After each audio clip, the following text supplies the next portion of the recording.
Hi zusammen! Ist doch cool, ne? Ja, das war cool. Also, hi zusammen! Wir machen heute Apfelkekse und zwar auf Türkisch Elmalı Kurabiye. Ich persönlich kenne das nur aus dem türkischen Raum, diese Apfelkekse. Habe ich Apfelkuchen oder Apfelkekse gesagt? Kekse. Also, heute ganz mürbe und zarte Plätzchen. Die gehen wirklich das ganze Jahr über. Und meine Tante macht da immer so eine ganz besondere Form. Und ich wollte sie euch einfach mal zeigen, weil sie so wunderschön ist. Und auch der Geschmack ist einmalig. Und ich zeige euch jetzt direkt mal, also wir fangen direkt mal an. Und die ganz genauen Mengenangaben findet ihr wie immer hier unten in der Infobox. So, ich lege jetzt los mit meinen Äpfeln. Und da passen am besten säuerliche Äpfel. Und die schäle ich jetzt erstmal und dann werde ich sie fein reiben.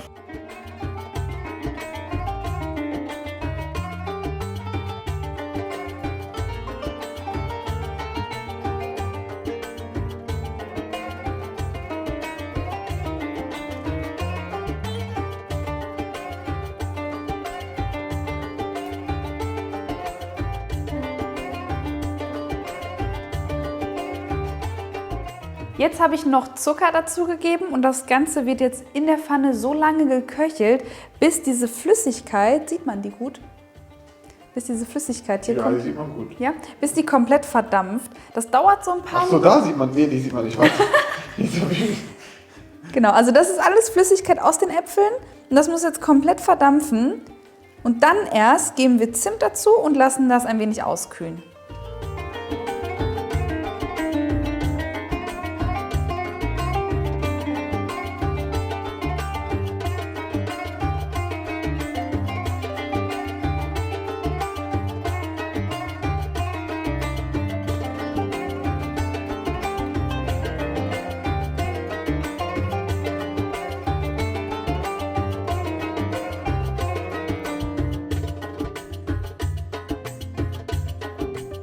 Ihr könnt auch gerne noch Nüsse zu den Äpfeln geben, das passt für mich perfekt zusammen. Dann hat man noch so ein bisschen Crunch drin. Was sehr gut passt, sind zum Beispiel Walnüsse oder Haselnüsse. Ich hatte jetzt noch Haselnüsse aus Ordu da und da habe ich die natürlich klein gehackt und nochmal damit reingegeben.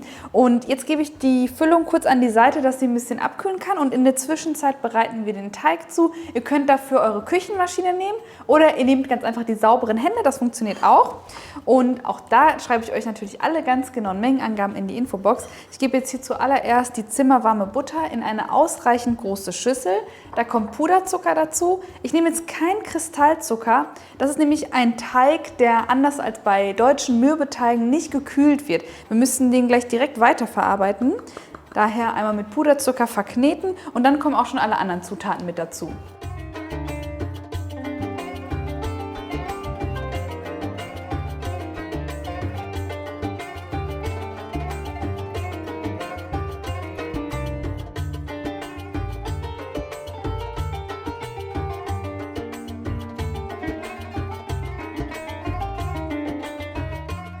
Ich habe jetzt noch Speisestärke, das Ei, den Joghurt und das Öl mit dazu gegeben. Statt Joghurt, falls ihr den gerade mal nicht da habt, könntet ihr auch Milch verwenden. Und jetzt gebe ich auch noch Vanilleextrakt dazu. Das ist zwar ein sehr leckerer, buttriger und mürber Teig, aber da braucht man auf jeden Fall noch ein Geschmacksaroma. Ich nehme da super gerne Vanilleextrakt, gebe das noch mit dazu. Und ich bin ganz ehrlich, normalerweise bei so einem Teig, weil das hat so ein komisches Handgefühl, hätte ich die Küchenmaschine benutzt. Aber ich dachte, ich mache es einfach so originalgetreu mit den Händen. Richtig traditionell. So traditionell, genau. Und jetzt gebe ich noch Mehl dazu. Achtung, jetzt müsst ihr aufpassen. Also ich habe hier mein Mehl zwar abgemessen, aber es kommt immer auch auf die Größe des Eis an. Deswegen lasse ich einen Teil davon weg und gebe das gleich mit dazu. Und jubel hier aber auch schon Backpulver mit unter. So, und dann nach Gefühl immer ein bisschen mehr Mehl dazugeben.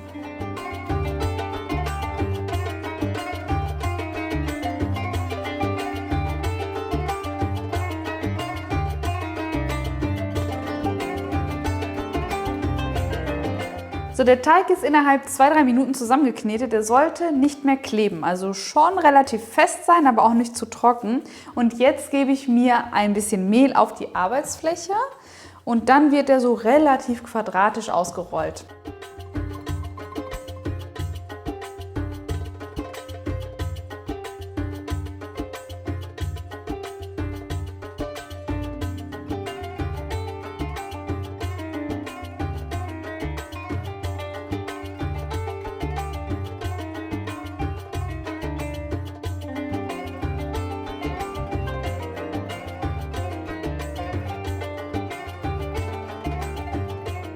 nachdem ihr den Teig dann ca. 3 mm dünn ausgerollt habt, einfach in Quadrate schneiden. Ich habe jetzt hier 8 x 8 cm genommen, ihr müsst es nicht so genau nehmen, aber wir müssen schon relativ große Quadrate haben, weil das Muster verbraucht auch ein bisschen Platz. So, und jetzt geht es hier ans Muster, das zeige ich euch hier am besten. Ich habe mir jetzt ein Quadrat hier weggenommen. Und jetzt nehme ich mir meinen Pizzaroller und schneide erstmal bis zur Hälfte ein. Das muss ich euch zeigen. Erklären ist mal ein bisschen schwierig. Bis zur Hälfte. Und jetzt nehmt ihr schräg gegenüber nochmal die Seite und schneidet dann genauso oft ein.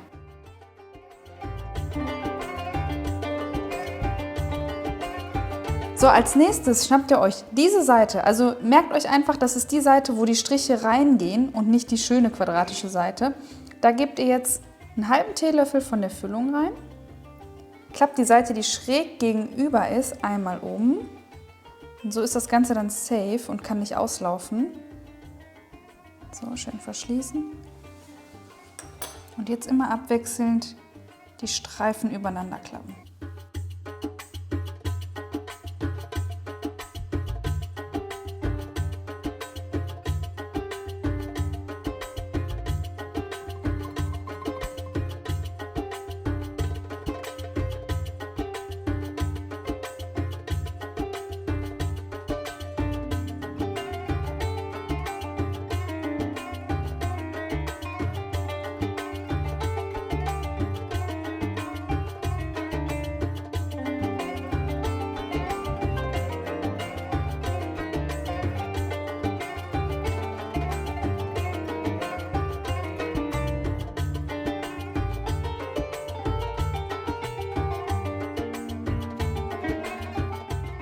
So, jetzt muss der Ofen vorgeheizt sein auf 180 Grad Ober- und Unterhitze und dann werden die Kekse für ca. 18 Minuten gebacken. Sie dürfen nicht ganz so dunkel sein, sondern müssen wirklich so ganz zart und ganz hell goldbraun sein.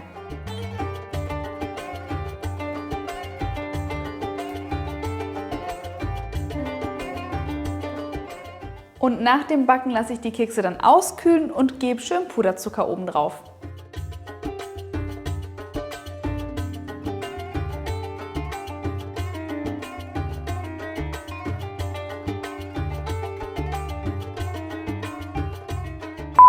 So, jetzt machen wir den Taste-Test, dann rübergewandert ins Wohnzimmer. Aber irgendwie, da fehlt noch jemand. Moment. Oh, ein Hamza! Ich bin da! So, schön meinen Bauch abdecken. Ein paar Kilo zu viel. Auf jeden Fall. Du hast gerade noch ein Stück Kuchen verdrückt? Genau, deswegen fühle ich mich gerade schlecht. Aber das sind Kekse. Kekse gehen immer. Kekse gehen immer. Also das sind Apfelkekse, sehr zart, sehr mürbe. Ich habe noch nie türkische Apfelkekse gegessen. Also auf türkische Art und Weise. Ja, habe ich auch noch nie gemacht. Also für YouTube zumindest. So, dann probieren mal, ja. Sind schon recht groß, ne, für Kekse. Ja, finde ich auch. Kleiner ging sie, aber nicht wegen des Musters. Wegen der Form, ja, das merkt man. Sieht aber schön aus, sieht schick aus. Sieht ein bisschen aus wie diese American Apple Pie, kann das sein? Ja, die haben auch so ein Gittermuster, Ja, das stimmt. Gittermuster drauf, ne? Ich glaube, du musst größer abbeißen, damit du von der Füllung was abbekommst. Sieht man schon die Füllung? Kommt man da ran? Ah. Sehr mürbe. Kekse sehr mürbe, also sehr lecker. So, jetzt kommt die Füllung. Das ist ganz normal. Aber mürbe halt. Ja, ist halt sehr mürbe, auch durch die Speisestärke. Ist da auch Zimt drin, ne? Ja, hast du nicht aufgepasst beim Video Ich hab drehen? keine Ahnung, ich hab vergessen jetzt. Aber haben sie es wirklich so, wir drehen was und er dreht und merkt gar nicht, was sich hinter der Kamera abspielt. Ich finde, das hat was. Also ist noch was anderes, so eine Füllung. Kann man auch richtig gut mit Tee trinken, ne? Ja, Schwarztee passt perfekt oder ein Kaffee oder ein ganz anderer Tee mit Früchten. Und von der Größe auch heftig. Findest du sie zu groß, sei ehrlich? Was heißt zu groß? Also ich würde davon, wenn es kleiner wäre, würde ich davon auch 2-3 Stück essen. Von daher kommt es auf die gleiche Größe am Ende an. Aber das kann man schon mit so ein Stück Kuchen vergleichen. So ein halbes Stück, ne? Ja, auf jeden Fall. Von der Größe her. Also ist schon sehr, sehr lecker. Sehr mürbe, wie gesagt, der Teig. Füllung ist sowieso Apfel, Zimt, das schmeckt man raus. Schmeckt gut. Schmeckst du die Nüsse oder sind das zu wenig Nüsse? Ein bisschen zu wenig, glaube ich. Das ist echt was für Besuch, ne? Wenn Besuch kommt, dann tischt man diese wundervollen Kekse auf. Also von der Optik her mega. Optisch wunderschön. Beiß mal rein. Mürbe, ne?